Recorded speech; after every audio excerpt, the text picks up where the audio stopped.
Thank you, Professor Roth. Yes, as Professor Roth mentioned, I was a student over 20 years ago when contemplative studies was just an idea in his mind, and we would meditate in Professor Roth's office, and to see where it's kind of come to now has been an amazing thing to watch it develop. So I just want to thank him again for all the years of his great support and love and friendship, teachings. We're really happy to be here. He's always appreciated the artistic aspect or perspective on contemplative practice. And the beautiful thing about Indian music particularly is that although I do believe that all art can be contemplative, this particular tradition actually has this built into the tradition. It's where it really came from. The origins of it are fundamentally contemplative in nature, and the revelation of the music came through certain kinds of practices of sitting, being calm, and hearing things in nature.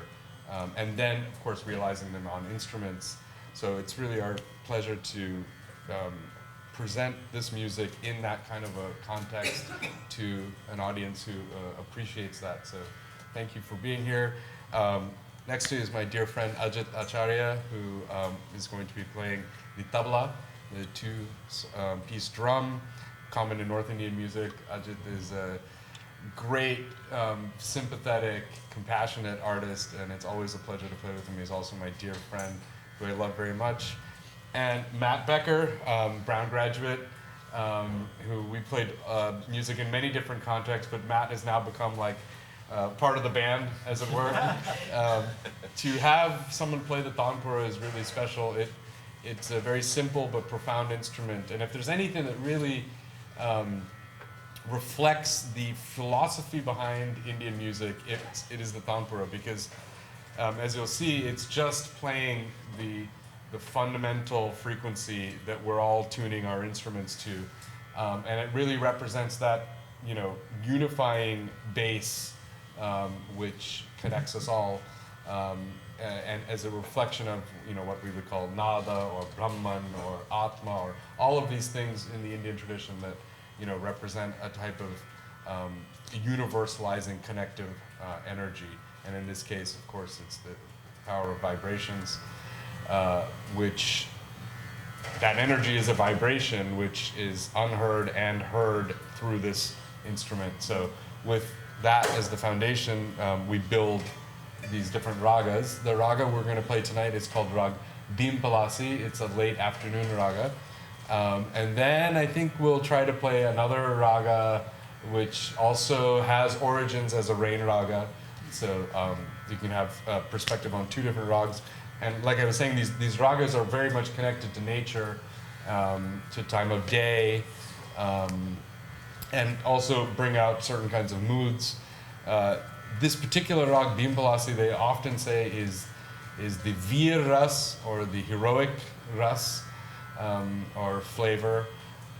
So hopefully you'll feel that. And yeah, please sit back, relax, find a comfortable place to sit. We'll probably play for 35, 40 minutes, the first piece, depending. Everything is improvised, so we don't really know what's going to happen either. So yes, thank you again, everyone, for being here. Thank you again to Professor Roth and to Anne for organizing everything so beautifully all the time, and to all of you for taking time to be with us. Thank you. Yeah.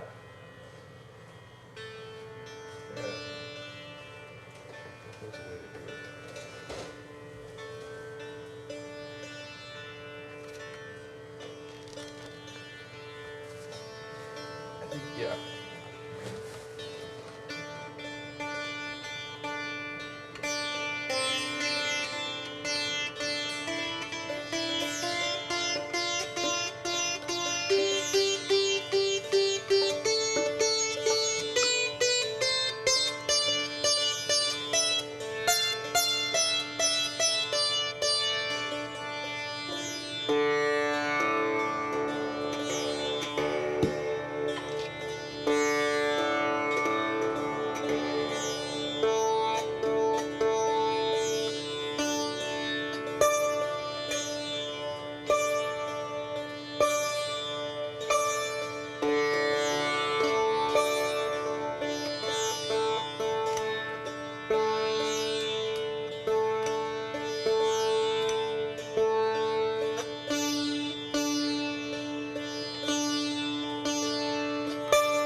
rag Bhim Palazzi start with short alap, which is the exposition of the rag on sitar. Then we'll play a slow composition in Teen Tala, 16-beat cycle, and fast composition also in Teen Tala, also 16 beats. And like I said, you know, we'll improvise and see how things go. So thank you again for your attention and for your patience.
If we broke a string in there, it won't work.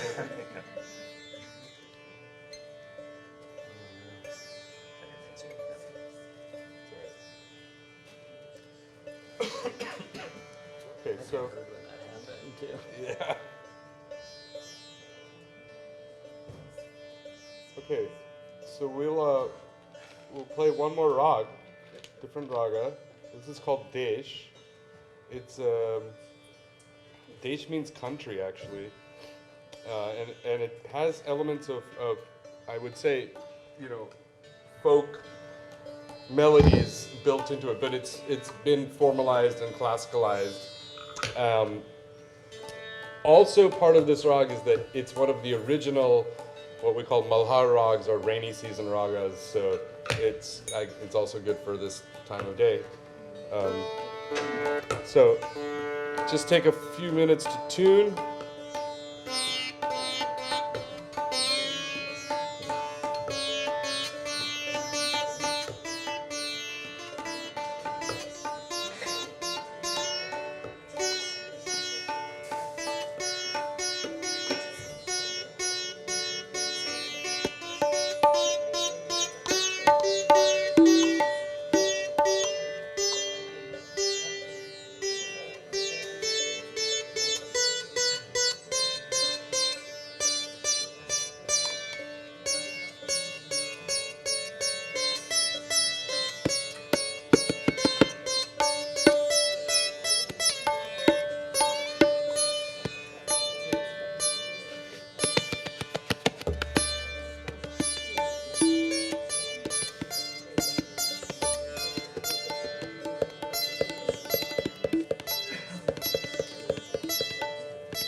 So again, Rag Desh, and this time we'll short alap, and then we'll play like a what we call Sitar Khani, or a little bit lighter 16 beats cycle.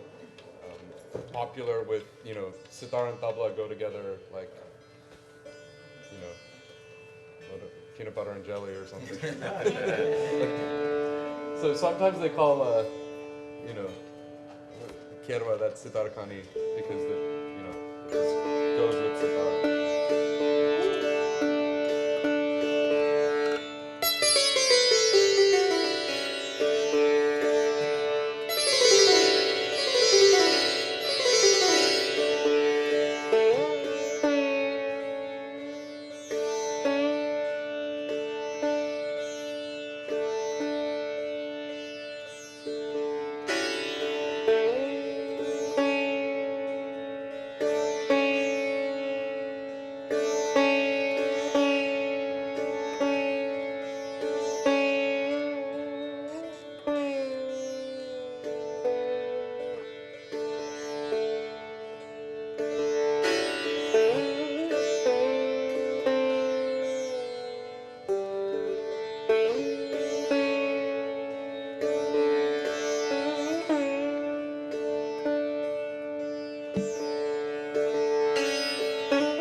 thank you so much.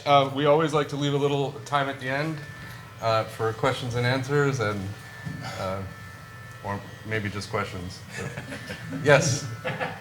Could you talk about what the rhythmic relationship is between you guys and the instrument in the back, which I didn't catch the name of? Tanpura, so no rhythmic relationship. The tanpura, it's just to create a carpet of sound with no rhythmic variation. It's really to create that very open space. It's kind of like a canvas, I guess. And how do you keep your own sense of timing with all of this going on?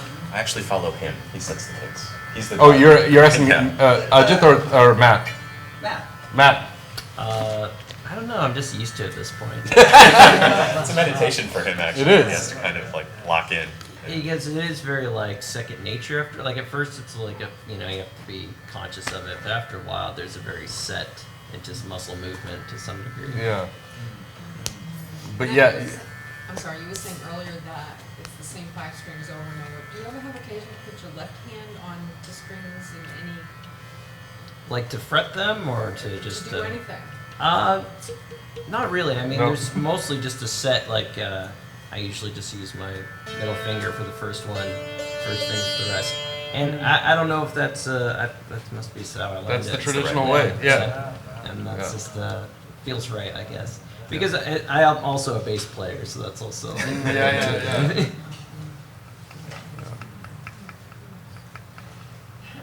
Yes, sir. One more Adrian. question. Great performance, by the way. Thanks. The Damkara, how do you call it? Tanpura? Tambura. Yeah.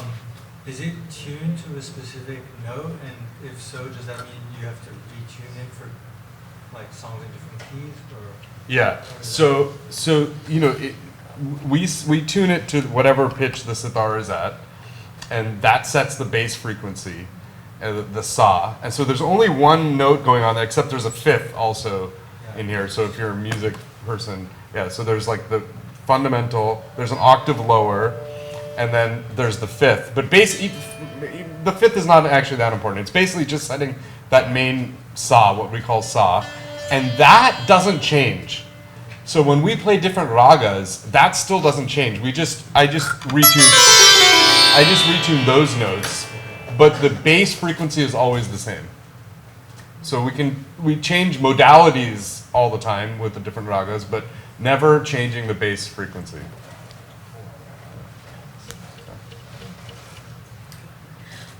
When you play each rag, which there are things that you come to and play different times over time, yes? So you come back to it for different occasions. But is there a cycle of intensification that's kind of known to you guys as players or partners or trio as you go through each different rag? Does it have a sense of identity in that way? Every rag has a very clear identity, like the rag swarup. But do you mean within a single Just performance? as you intensify over time within each one. Yes. You want to answer? Well, no, I basically follow him. He sets the tempo, and if he feels like speeding up, I kind of follow him. And towards the end, you notice there's a lot of sort of rhythmic activity with his strings. He plays these rhythmic strings up top, and that keeps the time. And that particular part of the piece is called jala, which literally means sparkle. So at the end, you notice that kind of sparkling, I guess. But yeah, the intensity-wise, I mean, in the Hindustani tradition, generally everything works in an increasing progression of density, of ornamentation, speed, everything. So like in the beginning, the notes were like really open, big sustain, and then at the end, it's like really, intense. So generally it kind of moves like this, but overall there's a very clear intensification going on, or densification going on. Because the music is improvised largely, he may come up with an idea or a set of themes that he wants to explore, or a rhythmic pattern he wants to explore. Right. And the appropriate response. You notice kind of trading off. I try to provide an appropriate response. So if you play something in threes, for instance, I'll try to respond with something in threes, and he'll just keep playing the melody while I play, and I keep the same sort of beats while he plays. So by looking at you, you get an idea of what he wants from you. In a way, but I'm trying to listen and trying to develop his ideas. It's a conversation almost, the way we interact.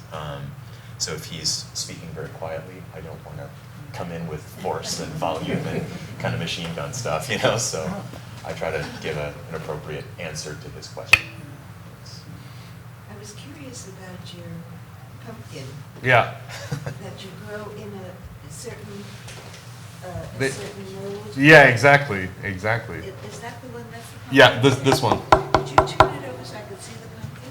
Yeah, it's now painted over and it has carvings on it, but this is the pumpkin. These are hollowed out and dried. Yeah. So what I was curious about is Take near it. there a certain... Pretty hollow. In fact, the neck is hollow too. That's another important thing in the sitar. It was curious to me about, it has to be a certain size, I assume. Yeah. So you have the mold is a special mold for the sitar? Yeah, exactly. And when you're growing the pumpkin, Yeah. do you grow it? No, I don't grow. Have your children grow it? Yeah. No. I mean, the tradition of the instrument makers, that's a tradition that we don't talk about, I think, enough in our music. But there's great. I mean, it just the way we learn from master disciple relationship. The instrument makers also pass down that knowledge in a very traditional master, usually just father to son way. So this sitar was made by the son of a very famous sitar maker, but it still has the father's name on it. And then when this broke, I was telling everyone this broke at one point. So I took it back to him and he remade it. But then he made me a new sitar, and that has his name on it because his father had passed away by that point. So, everything goes in very family traditional ways still. Do meditators in India, let's say, I don't know how to ask the question, the meditators, is this music for quieting the central nervous system? It seems to be, versus Western music, which makes you soar, rave. Yeah. I feel excited, but in a calm way after I listen to a raga. Yeah. It gets pretty intense Do at the end. meditators listen to this when they're not meditating, or are they meditating? I think they don't, to be honest. They don't? I mean, Indian classical music in India is a lot like how Western classical music is here. It doesn't have a lot of big time support from, big audiences. It's usually older people. It's a very rarefied kind of music. So anything, relationship between a meditator in India and a musician in India, two separate camps? I would think so. Yes. So they. I mean, but as I'm some sort of institute talking about art and meditation. Yeah. So there's some connections. there is, and that's the thing. I think we've lost a lot of that connection. I mean, if you go to a classical concert today, even in America, Indian classical music. I mean, it's entertainment. And artists are constantly having to provide that kind of entertainment, which is why we did a lot more professional gigging, touring, and that kind of thing. And it's just actually much nicer to be in environments like this where people are just here for the music. That's really it, and we can kind of feel relaxed and just do our thing, and it's quite nice. But the concert scene right now in Indian classical music, it's I don't know. Well, we want to add something to that. Commercial. It's yes, because pretty commercial. people do Well, have I to mean, they're professionals, so Yeah. they have to. But which is not to say, if I understood your question correctly, spirituality and this music are actually rather intertwined, or at least they were historically. And you'll find, especially in the southern Indian traditions in Carnatic music, a lot of the great composers were actually saints. They were mystics and saints, and it was devotional. The lyrics were devotional, and so. Yeah. That's true. Thank you. Yes. This is kind of a basic question, but I'm always fascinated by the shapes of the instruments. So I wondered if each of you could just say something about kind of the salient physical features of your instruments. Ajit? Okay, I can start. So tabla is an interesting drum. It's actually only about 500 years old in its current form. It used to actually be a single barrel drum that was kind of connected like this, and it was broken into two. And we have a bass drum, and we have I guess a treble drum, but there's a wide range of sounds, permutations of sounds with the left and right hand, and it's kind of unique in that we play with the fingertips of both hands, as opposed to the flat of the hand like a lot of its Afro-Cuban counterparts. The drum itself, this is made of sheepskin, but you'll notice there's a black spot on this, and this is actually not leather. This is actually a combination of iron filings, rice paste, and water-soluble glue, which is put in kind of different, it gives it kind of metallic properties. And when we combine that with the ringing, you get the ring sort of resonant sounds, and also the more flat. And that's tones. tuned. So the tabla, we have to tune the tabla too. Yeah. Well, that's what you're doing. Yeah, exactly. Yes. So how are you doing that? It's the hammer, the tuning hammer. So a lot of the major tuning is done with these wooden blocks, which are held very tightly with these straps. So for major tuning, we knock the straps or the blocks down to make it sharper, or knock them up to make it flatter. And fine tuning is done up here near the braids. So you'll notice, especially with weather fluctuations, our instruments are very temperamental. So we have to, even in the middle of performance, kind of tune them. It can be a bit jarring, but we have to because it's just the nature of the instruments. But the left-hand drum is, so this is nickel, and it's about 5 kgs. And this provides the bass. This isn't really tuned, but you do get a nice range of melodic tones with this. It almost sounds like a bass guitar. So you can actually make a melody with this, or kind of swooping sounds like. And when you piece them together, we get a wide range of sounds. Your turn. Everybody loves it. I mean, I love it too. It's just so awesome. Like, I mean, It's amazing the different it is. physical things you can do with each and both hands on that thing to produce all this. Yeah, it is. Tabla is amazing. Now, Yeah. is this the Rama looking at the sleeping Sita? What? That's your position, your shape. Is This? Rama seeing his wife sleeping? No. Rudravina? No, I've never heard that I one. heard, yeah. No, sitar, well, the old instrument is called the veena, the basic kind of prototype stringed instrument of India. As I was saying, the influence of West Asian music and instrument design also affected, really led to the creation of the sitar. And it is pretty unique and interesting. Design-wise, basically, we have the gourd, like the pumpkin that we were talking about, and this is also used to be a pumpkin too. This is actually detachable in the current design. And then there's the neck, and that's really it. It's just the resonator and then the neck. But what's interesting about the neck is that it's also hollow, and it accommodates. See, like these pegs. It has 2 bridges, the modern sitar, which is really interesting. So you have this main bridge, which is controls, these large pegs control that. But then it has these other strings. And that's this lower bridge. And those are all controlled by these pegs, which actually go into this hollow neck, which also add to the kind of resonance. But the real, I think, special thing about sitar, as opposed to other stringed instrument, is that things move, vertically and horizontally on the string. So, I can play, right? Or I can just pull that from the fret. So that ability to pull and get in between notes is really like the key feature of the sitar. And so that, there's a bit of room here in the neck so that I can do that kind of pulling and, or on on the fret. So that's the real, I would say, special thing about sitar. Vertical and horizontal motion of a stringed instrument. Metal? Yes, metal What were strings. they? They used to be gut strings before. Yeah. How many strings? So altogether 20 strings, but really the main action was just happening on one string. I mean, I'm basically playing this one main string the 90% of the time. Yeah. So, but you can hear like these notes just start resonate on their own. That's why they're called sympathetic strings.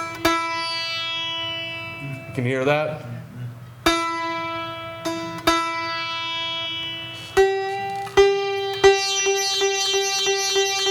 That's not me playing it. That's just, if you come closer, they're just vibrating on their own, sympathetically. Yes. Harmonics on it too? Harmonics. No. Oh, can I play harmonics on it? Yeah. Like that? Yeah.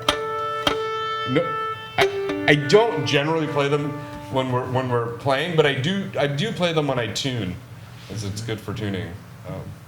So yeah. Did tabla originate from mridangam?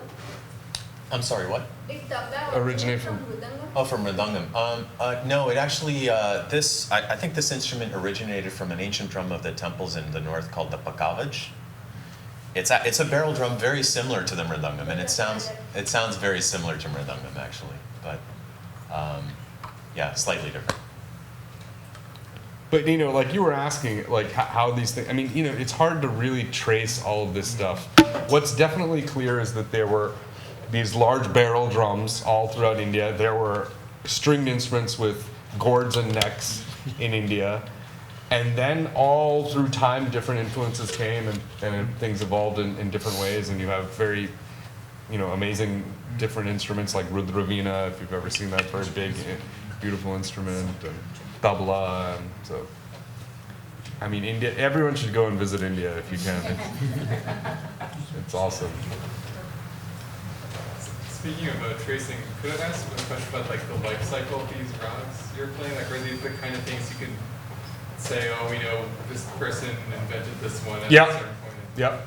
So some we do, the tradition, like even the name of the person's in the rag. Like Miyan Ki Malhar, for example, is like probably the most famous rainy season rag. There's a whole story about this being invented by Tansen, this kind of the godfather of Hindustani music. So his name is in that rag. Or like these saints that Ajit was talking about, Surdas, for example, was another saint. There's a Malhar named after him, Surdasi Malhar. So people definitely have invented rags. In terms of other things, like we have old texts that talk about different rags, although a lot of times what's written in those texts about, rag X or whatever is not how rag X is played today, so things have definitely changed over time. Then you have the whole Carnatic system versus Hindustani system where you have rags with the same name but they're totally different. So there's definitely a lot of life histories to rags. And I don't know if you saw the poster for this, but there's a whole tradition also of what they call ragmala painting, so that people used to paint or depict a rag in painting form. So, and in those they often will write something about the rag at the bottom of the painting. I don't know. Did that answer the question? Yeah. Are people still writing these? There are people that are still inventing rags, yes, but there haven't been a lot of them that really stick. A lot of the invented rags are they're like novelties for a little while.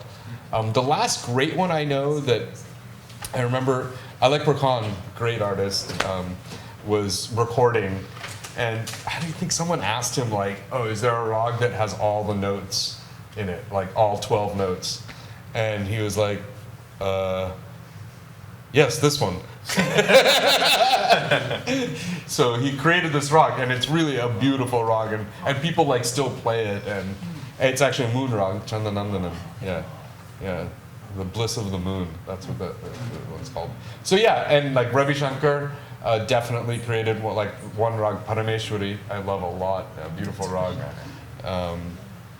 So yeah, so from time to time people do still create rags, but you know, I've written about this, like it's really not about new rags. It's really about saying something new in an old rag. That's really the thing that really makes an artist good. So. Did you know Shankar? Did I know Ravi Shankar? Yeah. I met Ravi Shankar a few times. Ajit actually spent a good deal of time with Ravi Shankar. He died, what, a year or two ago, right? No. 2012. When? 2012. Oh, a couple. Yes. Yeah, 6 years ago. Yeah, we did a memorial Yeah, we did. concert. Really? Yeah, when that And happened. his daughter lives in London, and she plays the sitar. Yes. That's right. Anushka. Yes, sir. This is for the tabla player, Sir. but thanks to all of us. A few years ago, I had the opportunity of going to see Zakir Hussain. Of course. And I just thought he was impossibly phenomenal, unbelievable. You're not alone. And I'm just wondering, he was playing with jazz musicians. Yes. He was one player with two other American jazz musicians. I wonder if that's something that's becoming more common with not just tabla players, but also other.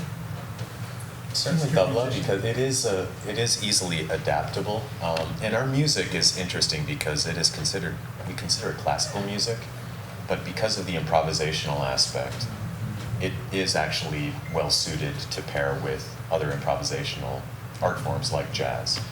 And Zakir is actually he's a phenomenal artist and actually a pioneering artist in that he's done a lot of work. His father actually recorded an album, I believe, with Buddy Rich many years ago, and it was like in the 60s, or 60s, yeah, yeah. the 60s. So he kind of imbibed that same kind of exploration of other art forms. And I mentioned Afro-Cuban. Zakir is heavily influenced by the Afro-Cuban traditions because he's really developed and cultivated a technique for exploring all aspects of the drum, like with the flat of the hand, even the other side of the hand, and all sorts of pioneering work he's done. I almost couldn't believe what I was hearing. Oh, it's, yeah, unlike anything, really. Sir? Spell the name of the artist you were just talking about. Yes, the first name is Zakir, Zakir, last name Hussain, Hussain. I was just wondering if there's any historical other uses for the instruments, such as maybe rituals, or I know in West African drumming, they sort of played on telephone on the mountaintop so that everyone knew that the king was coming with the djembes and stuff. Was there anything similar kind of that used, or is it strictly mainly just for enjoyment? Yeah, not that I know of, but I do know that because this was originally music of the courts, a lot of the Maharajas and the Nawabs, sort of regional lords, would commission tabla artists to develop compositions that mimicked things like the movement of animals or, the railways, like things like that, things that they would hear in nature. And so those are the types of things that I do know of. But then, tabla is also used in various other genres of music, right? Qawwali, Religious music, bhajans, bhajan, right. kirtan, all that stuff. It's probably the most popular accompanying And instrument. even in the South, I mean, I feel Yeah, like of course. you get it. So tabla is very versatile and very good for that. There's another question. A lot of questions.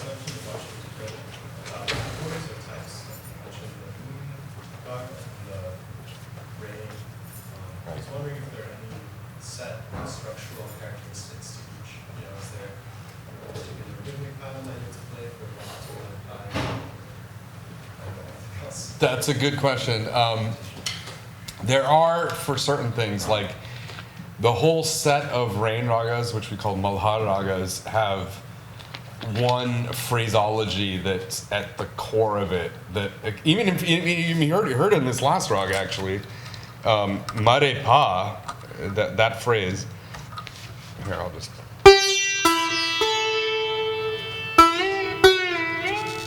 It came out sometimes, so it's subtle and you really have to listen for it. But mare pa, for example, is one kind of kernel of melodic movement. Generally, not too much rhythmic specification. So the main thing is that there are whole classes of rags that are we call rag ang, like that grouping of rags. So the rainy rags all have this kind of kernel to them that plays out in different ways. But yes, there are certain musical things that link them up. And then, you know, like kalyan rags, for example, like the evening rags. There's all different kinds of kalyan rags, but they all have certain phraseology that in some way is kind of common to all of them, whether it plays out heavily or lightly is up for variation. But yeah, so there's like, basically what I'm saying is there's like families of rags that have certain characteristics that all go together. So on the heels of that, if I'm going to sit down or you're going to sit down and learn a rag, I mean, is it like sheet music? Oh, no, no. How do you, You have to spend time with your teacher, a long time with your teacher. is all oral. Truly the art of Thank you. teacher to Yes, student. Yes, it's an oral tradition. So even with Srini, his teacher would sit in front of him and probably sing phrases that he would try to emulate. And tabla is the same way. There's everything that I play can be spoken. And so my teacher would sit in front of me without a drum, speak a phrase, and I'd have to emulate it. So. Okay, so yeah, each note that I play, there's a literary device called onomatopoeia where the voice kind of emulates the sound, and that's kind of what tabla is. So when I played the resonant sound, that's ta ta or na na, tikta tikta, gi gi, tikta kataga digina. So we can string entire phrases together like this to come up with compositions, right? So just a sample. So da din din na da din din na da ta din na ta din din na da di ki di di din na ka ti di da na da gina da na ti di da gin ta da ka ta na ti di da gin ta da ka ta na ti di da gin ta da di ki di din na ka ti di da na da gina da na ti di da gin ta da ka ta na ti di da gin ta da ka ta na ti di da gin ta da di ki di din na ka ti di da na da gina da na ti di da gin ta da ka ta na ti di da gin ta da ka ta na ti di da gin ta da. So now I'll play it.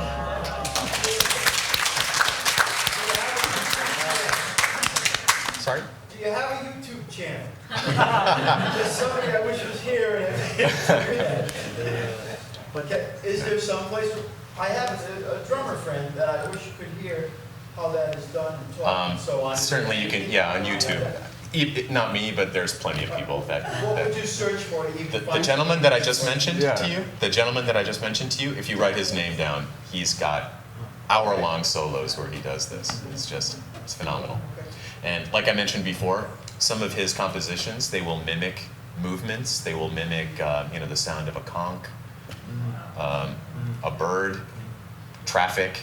African gray. Exactly, an antelope jumping, things like this. I mean, it's really very interesting. One question: has anybody cataloged some of the rocks? Oh yeah. Some from different. Oh, so there are some catalogs that exist. Catalog meaning? Like cataloging meaning somehow in print where it could be shared, not orally, but with. Oh yeah. And like I was saying, even the old text cataloged rags too. But no musician goes to old texts, That's like what scholars do. Okay. Like musicians. Even if you wanted just a fresh idea or an old idea. Maybe. Yeah, I mean a little bit. I mean you should take my class. There's a whole thing that happened during, the early 20th century, late 19th century with nationalism, the reclaiming of classical music, defining classical music as it is, a kind of like desire to go back to those texts, to call it classical in that sense, to revive some of that stuff. But in the end of the day, to be quite honest, it's really about playing, and really like that living oral life of the music. Yeah. Okay, thank you so much, everyone.